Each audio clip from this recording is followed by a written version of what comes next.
Hi, welcome to AFTV. I got Robbie with me. We've just drawn 1-1 to United at Old Trafford. We were together. I mean, was it a painful watch for you, just from where you're sat today, what you saw today from Arsenal? A painful watch. We've seen it all season, innit, from Arsenal. You know what I mean? Teams come, sit deep, which United were ultra deep today. In the first half, their three centre-backs didn't even go beyond the halfway line. You know, like when teams press up, and you see them press up to the halfway line and beyond, they was like a few 5 yards back from the halfway line. They were so deep and just sort of said, right, try and break us down. And we've seen it all season, innit? Every time it's a team like that, whether it be Nottingham Forest, West Ham, we struggle against those type of sides. So do you not credit Man United for that then? Because that means they. Well, yeah, listen, they could have won it in the end. So you got to give them credit. You know what I mean? The tactics nearly worked. I mean, you know, and the United fans, they've seen such horrible performances from them all season. Yeah. That they'll take it. They'll take their team sitting deep because they're probably worried that they're going to get battered today. But we can't break down these teams that sit really, really deep. We can't. We struggle. And is that annoying? It must be it's a managerial thing. Is it a player thing? Because it goes back to what we said in January, yeah? Right? If you don't go and get listen, it's two things: injuries, and it was good to see Martinelli come back today, even though he missed an absolute sitter, even though it would have been offside anyway, to be honest. Yeah. Right? But it's good to see him come back because but it comes back to the fact it's two things: injuries to key players. And secondly, they didn't get anybody in January. And who are we bringing on to try and change the game? Kieran Tierney. As good as he, putting a couple of crosses in, but there's no firepower on the bench to bring on. So you have to, and they don't trust Sterling. If you're bringing on Tierney in front of Raheem Sterling, there's nothing on the bench. There's no options, right? That is what these owners did. You know what I mean? I see these guys complaining about their owners today, right? I mean, our owners, it's absolutely criminal. It keeps coming back to it every single time. There's nobody to change the game. The other night, I saw Liverpool get battered from pillar to post in that game. But what did they do? They could bring on options. Yeah. Darwin Núñez and Harvey Elliott, that wins them the game. What can we bring on in an attacking sense? And they knew in January, and we keep seeing, if we don't sort of put teams away with our possession, then we struggle, and that's because we're short. I mean, you then need options. You need options off the bench.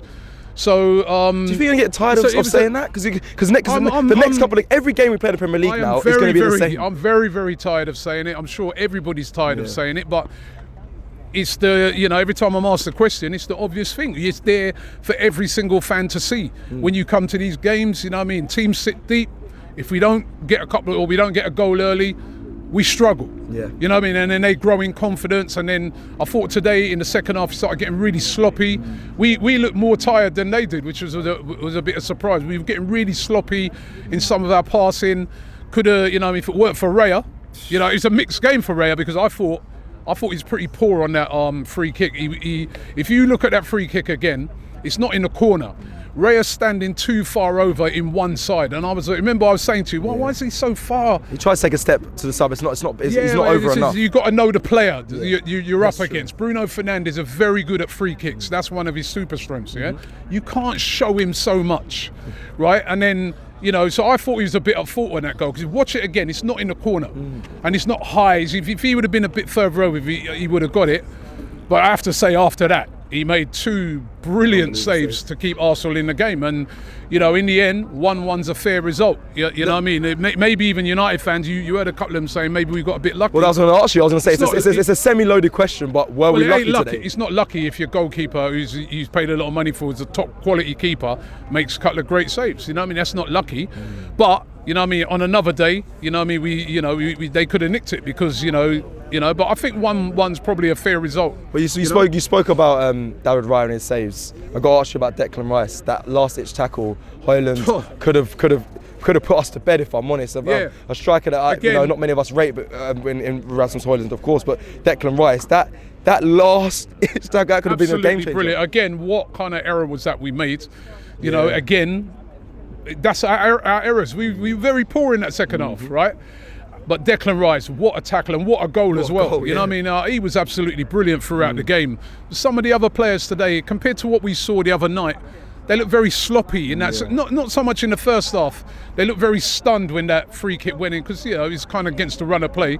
But they got very sloppy in the second half. Maybe there's a little bit of panic in there and stuff like that. Yeah, because it can't be tiredness because they've been off. They did look a little fatigued at the end. You know what I mean? It's weird, fatigue isn't it? and mental fatigue because some of the way they was giving away the ball, I was like, what's going on? It's weird because they're not exactly looking at.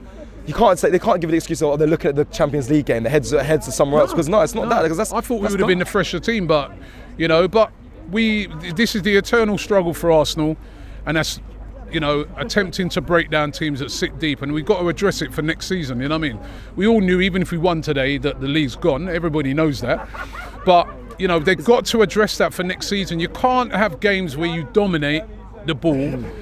And you're struggling so much to score, and teams in this division, lots of them sit deep like this. Even teams that are not that great. And United, I was shocked to see how they played. I guess they have to. Yeah, they have to. They have to. You can't blame them. You see, they're there for a reason. Yeah. You can see it. They can't really come out at you. You barrel. You know what I mean? So, but is that why? I'm looking at you here, and I'm obviously we're conversating over the game.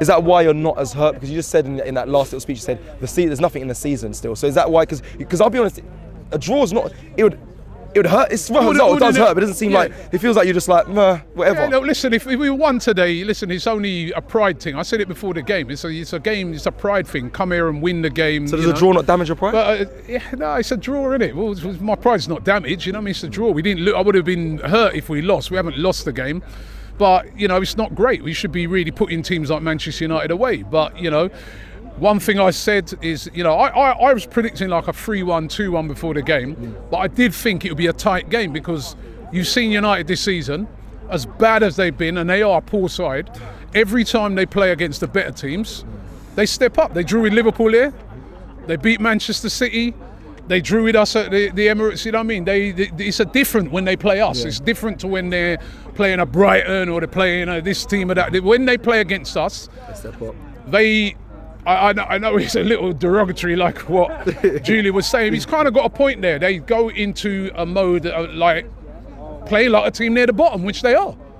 They're a team near the bottom and they set up and play in that way. Defend. Hopefully Arsenal make a mistake and catch them on the counter-attack. That's what they do. That's why they are where they are. They're not a great side. Go and speak to any of their fans. I'm not dissing them. Their fans will say it. They're not a great side. You know what I mean? So, but then, as I said, when it comes to us and the better teams, they're not gonna. They're gonna step it up. They're gonna give everything.